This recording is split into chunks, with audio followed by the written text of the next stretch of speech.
Episode of Hollywood Kitchen. This is such an exciting one because I am in actress Frances D's actual kitchen, and this is the first time I've gotten to do something this cool. And with me today is the grandson of actress Frances D and actor Joel McCrea, Mr. Wyatt McCrea. So thank you so much for joining me. Well, it's great to be here, Carrie. It's great to have you in the kitchen. So yes. Here we are. So for those who are new to classic Hollywood and are learning about it, tell us about Frances D and Joel McCrea, your grandparents. Well, my grandparents were both very well-known actors during the golden age of Hollywood. My grandfather made over 90 films. My grandmother made over 50 films. And they actually met on the set of a film called The Silver Cord. Got married in 1933. We're married for 57 years. My grandfather passing away on the morning of their 57th wedding anniversary. And this was where they called home for all those 57 years. So my grandfather had bought the ranch and started building the house in the spring of 1933, and then they got married in the fall and moved in close to Christmas that year. So yeah. Oh wow, that is so incredibly cool. Well, and later on in the episode, we will get like a tour, a guided tour of this kitchen.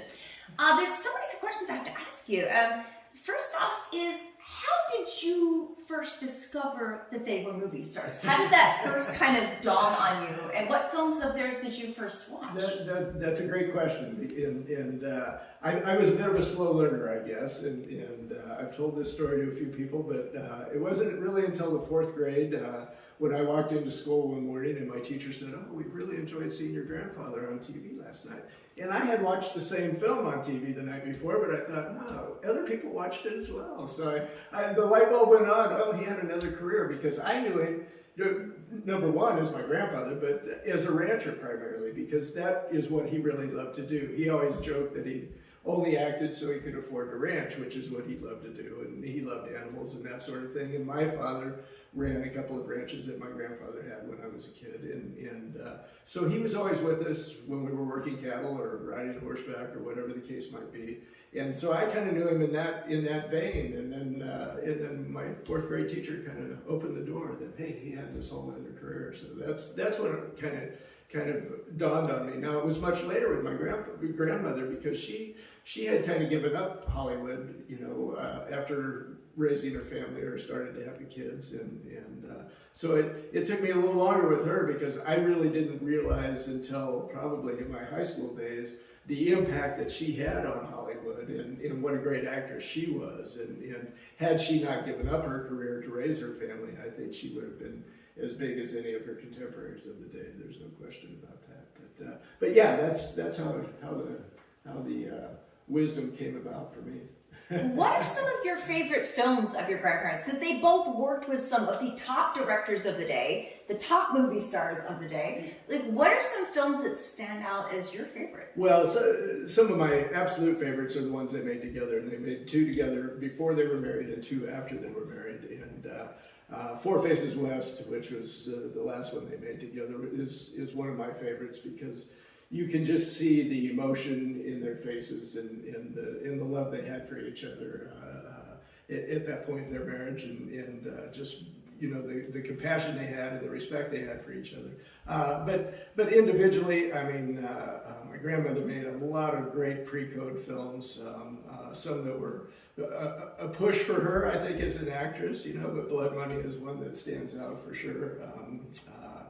Finishing School, with Ginger Rogers, of course, which is a great one. But then I loved some of her more lighthearted films, like Mr. Scoutmaster with Clifton Webb, and some things like that she did, which were a lot of fun. And her last film, actually, Gypsy Colt with Ward Bond, which was a great little film, I think, a great little family film.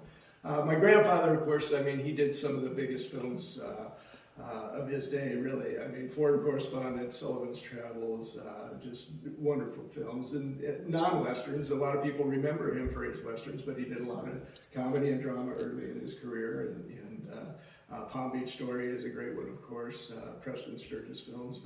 Love that one. But on the Western side, Ride the High Country is a classic that he and Randolph Scott did together. And I think it was it wasn't his last film, but it was his last big film, big budget film, and it was one that I think was great for him to kind of go out on.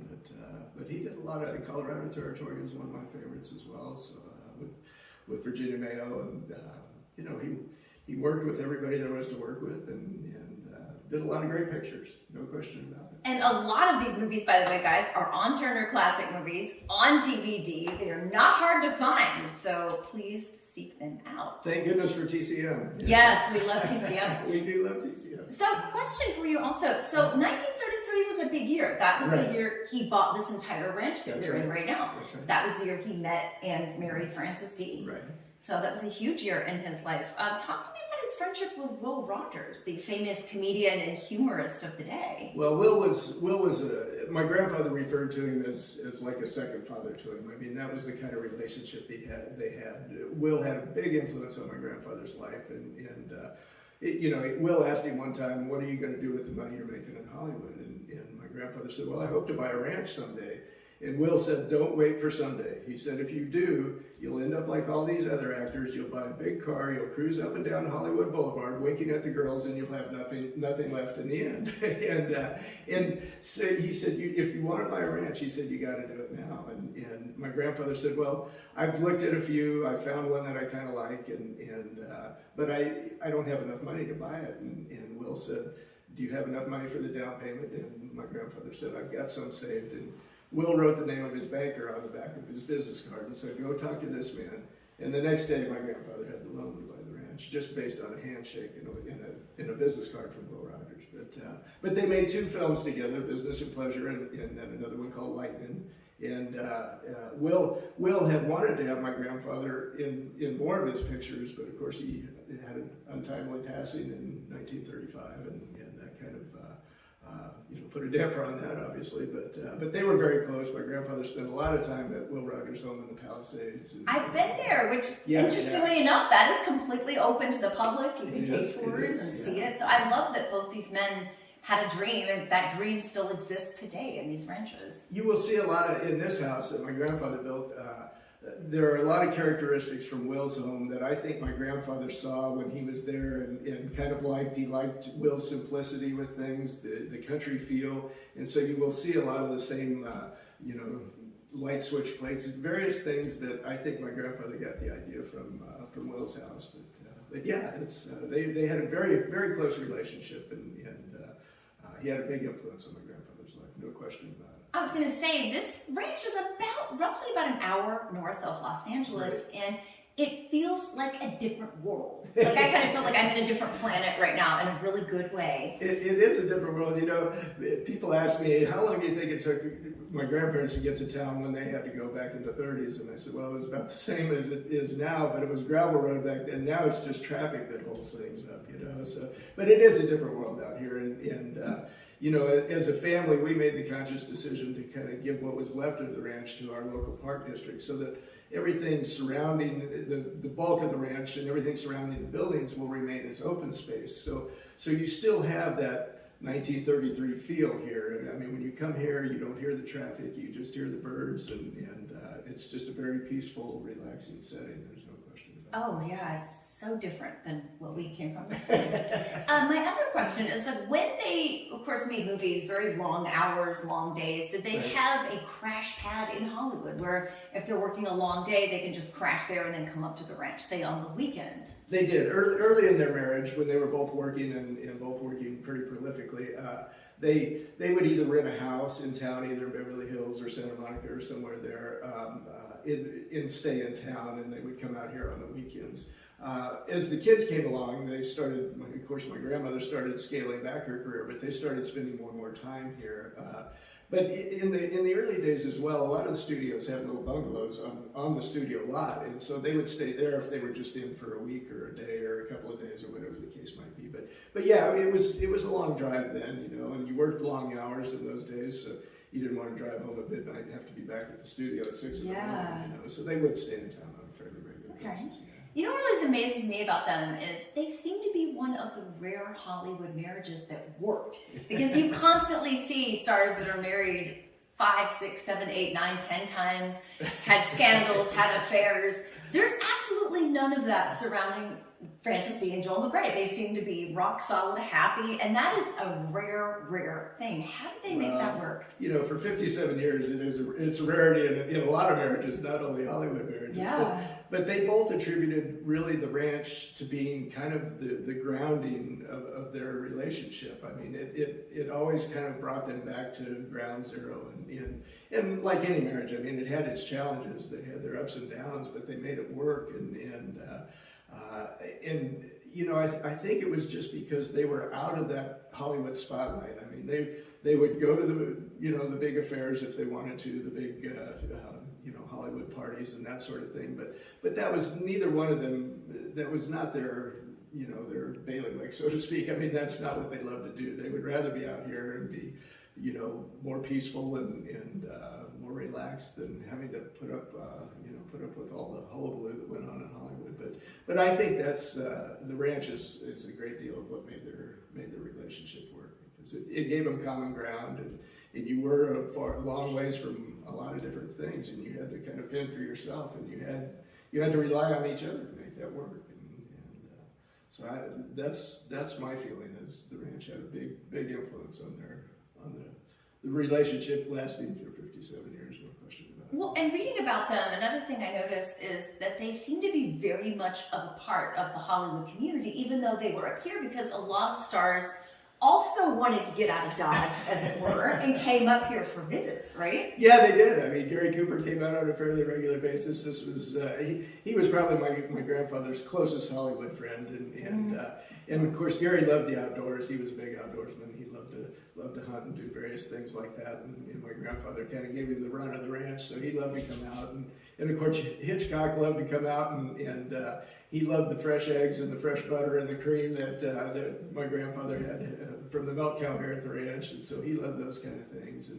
And of course Barbara Stanwyck would come out once in a while, and she was she was a very kind of outdoors person anyway herself. I mean, she loved to ride horseback and that sort of thing. So she would come out just to visit. People would come out, I think, just to kind of get away from it all for a day or a couple of days, whatever the case might be. So yeah.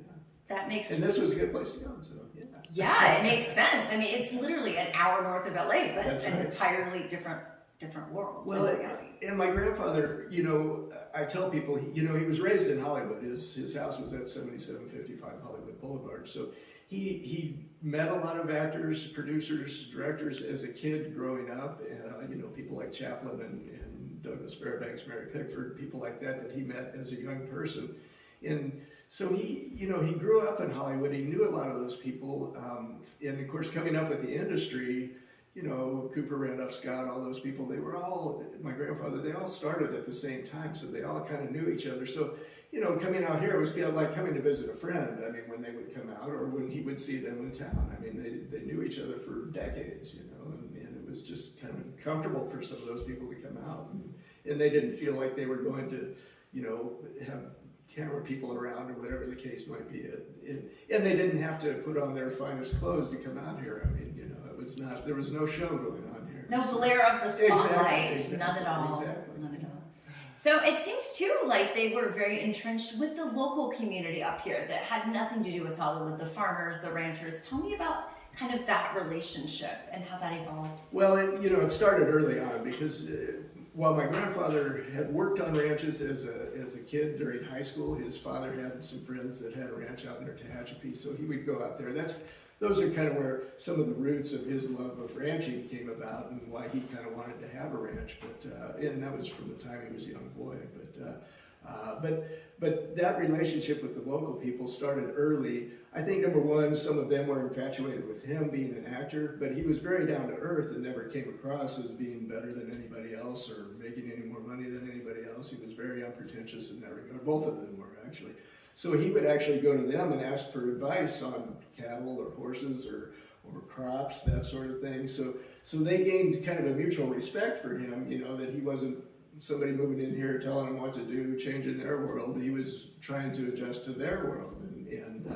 And then on my grandmother's side, she growing up in Chicago, coming out here was a little isolated for her in the beginning, but she made some friends with the local ranchers' wives, and they kind of gave her the lowdown on how to handle a rancher and how to be a rancher's wife and all that sort of good stuff. So they kind of entrenched themselves in the community, and then as time went on, you know, both of them were very appreciative and very grateful for the public, because without the public, their movies, you know, they wouldn't have been what they were, because the public is the ones that paid the admission fees to go see these films, and so they always felt like they needed to give back wherever they could, and my grandmother always had a special affinity for trying to help kids further their ambitions or whatever it might be, and so she was always nudging my grandfather, you know, to help this organization or that organization. So which they did, the Boys and Girls Club locally here in Camarillo down the road, and the Canal Valley YMCA and things like that they donated either property to or financing to, and they just tried to help out wherever they could. They really felt like if this was going to be their home, they wanted to do what they could to make this community better for everybody. So, They both sound like extraordinary people. They were, yeah, they were a lot of fun. I mean, my grandfather was a great storyteller, and I loved to just sit and listen to him tell old Hollywood stories. And my grandmother was she was a character. I mean, she's the kind that let you jump on the bed, you know, do all the kinds of things that you weren't supposed to do at home, you know. She was just a lot of fun, you know. She was just a real adventuresome person, you know. I remember one time being at home, and she called, and my dad said, "Where are you?" Because he could hear commotion in the background. Well, she was decided to go to Montreal to go to the Olympics, and just went by herself, you know. Oh, wow. And then she and my Uncle Jody, of course, who people may remember from the beach movies, Beach Blanket Bingo, and all those sort of things. He did a number of films, but those are what he's most remembered for. But they decided to go to Palm Springs one weekend. Well, that turned into about a 2-week trip to Mexico and some other countries. And she was just that way. I mean, you know, and my grandfather was much more grounded in that he was here and had responsibilities, but they were both a lot of fun. I mean, just loved to go to the beach, just, you know, loved family time, and just were a lot of fun to be around. There's no question about that. So, Okay, which brings us to the topic of food, which is a big topic on Hollywood Kitchen, of course. And that, you know, when I do these episodes, I try to research and go through fan magazines, newspaper archives, cookbooks to find recipes that were attributed to these stars. But whenever they have a family member that tells me, no, these aren't right, actually, this is what they made, I always go with what the family says, because they were there. They were eyewitnesses. Sure. So how did Frances cook? Did Joel cook? And if so, what did they cook? Well, my grandmother loved to cook. My dad would tell you that she was not the neatest cook in the world. You know, whenever she was done making a meal, the flour was everywhere. You know, the utensils all scattered around. But she loved to cook, and my grandfather, of course, loved to eat. So that was he loved food. I mean, if you stuck it in front of him, he'd eat practically anything. But chocolate chip cookies were one of his favorites. I will say that. But yeah, they both appreciated. My grandmother was very health conscious, though. You know, she was always very, very early on in her life. She made the decision to try and be as healthy as she possibly could. So a lot of fresh fruits, vegetables, and a lot of stuff they grew in the garden here at the ranch. You know, they always had fresh eggs, fresh milk, that sort of thing. But she was, you know, kind of the original brown rice person, you know. I mean, that kind of a thing. She was way ahead of her time in that regard. And she did yoga, right? She did yoga, yeah, on a daily basis up into her 80s. I mean, she'd loved to do yoga right out on the front lawn out here, and that was one of her favorite pastimes. Well, she lived to be 94 years old, That's right, so she was doing something right. She was, yeah. No, with her, it was all about fresh produce, fresh meat, whatever it be. Nothing processed, you know, nothing with additives and that sort of thing. And I remember as a kid, I mean, she kind of instilled that in us whenever she would take us to a restaurant or she would make something for us. It was always fresh. She never liked us to have soda, you know, no Coke, no Pepsi, none of that sort of thing, you know. And she had a way. I remember one time I was living in Hawaii, and she and my grandfather came over to visit me, and she made me a avocado toast with sweet Maui onions that was, I mean, I'd had it a lot of times that I made myself, but it never tasted the way it tasted when she did it. You know, it was just, and she had a way of just kind of slapping it all together, and she'd give it to you, and it was the best thing you ever had. You know, I mean, that's just the way she was. But, yeah, but she loved to cook. As a kid, I remember chicken paprika was one of her favorites. Whenever she would come to visit, she'd fix that for us, and then she loved to fix custard. She loved to fix a creamy custard. And I don't know how she did it because she whipped it up really quick, but it was one of my favorite things, and I'll never forget the taste of that because I've never had it taste the same way since, to be honest with you. Oh, that's so cool. Well, you know, the chicken paprika is very Hungarian, so did she have any Hungarian in her family? Or if not, because I mean, obviously there was a lot of Hungarian talent in Hollywood in the 30s and 40s, so she could have picked it up from. There's no Hungarian background that I know of in her family, but she very well may have picked it up in Hollywood, and I don't know why that was something she just took to, but that was something she liked to make. So yeah. I've kind of done that too, where I'll eat a food from a different culture and I immediately fall in love with it, and I kind of adopt it as, you know. Well, she was great on that. I mean, she loved to try all different ethnic kind of foods. I mean, she would eat whatever it was, as long as she kind of knew what it was and that it didn't come from some strange place. But she was, very adventuresome in that regard as well. And then not only in where she went, what she did, but also what she ate. So yeah, and she loved Chinese food as well. That was one of her big things. She loved to go sit and eat Chinese food. So. Well, another question I have is that sometimes when I have visited the ranch in the past, we've gotten a recipe card for a boot kicking and chili recipe.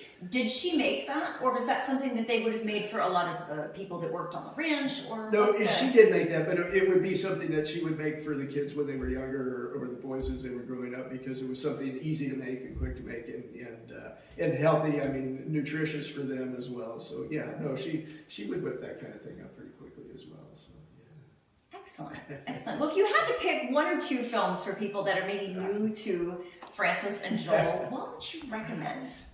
Well, Sullivan's Travels for my grandfather is just, it's one of my favorites. I think it's one that everybody has to watch. But then I would say Four Faces West as well, because they're both in it together and they're both great in it. There's no question about it. And really, with my grandmother, any of the pre-code films she did. Finishing School is a great one, of course, because she and Ginger Rogers were great in that as well. But I think any one of those. Let's see. I was just trying to think. I mean, An American Tragedy is great.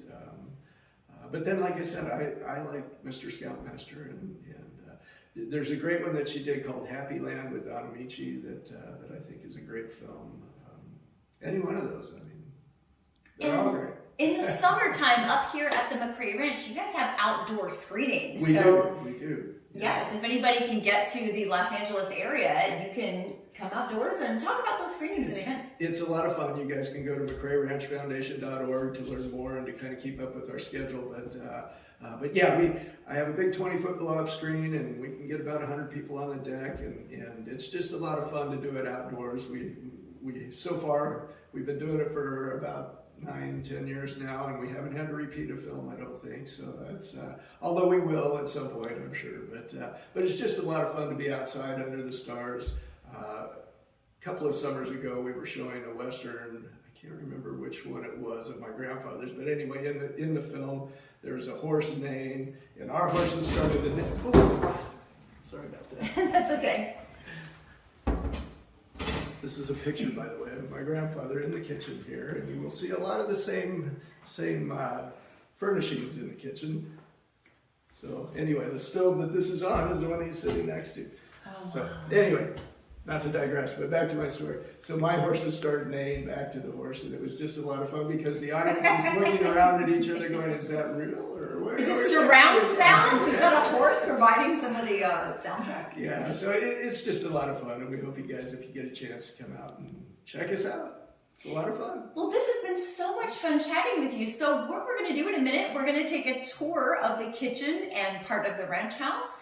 And then when this goes on the internet, we're going to also do a cooking discussion, and we'll do that over Zoom in January. That'll be fun, because I like to eat as well. Yes. All right, so we're off to see the kitchen.